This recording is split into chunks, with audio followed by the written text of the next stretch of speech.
Hey guys, welcome back to the channel. In this tech tutorial video we're going to show you how you can merge PDF documents into one on CloudConvert. So let us dive into this. First, make sure guys that you have at least 2 of these PDF documents saved on your device. And after that, navigate to CloudConvert, log into your account and navigate to Tools here at the top.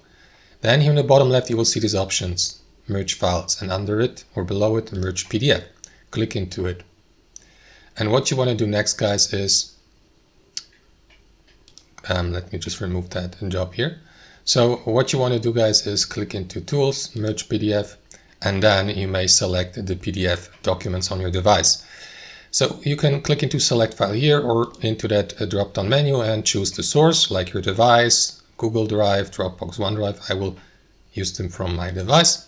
Navigate to those PDF files, select them, upload them, and start the merging by clicking into Merge here in the bottom right. That's it. There's one PDF file now, including the titles of both PDF files here, and you can download it, the merged file, on your device. And that's how it works, guys. Thanks for watching. Hope you enjoyed it. Got some value from it, and we'll see you next time on our channel.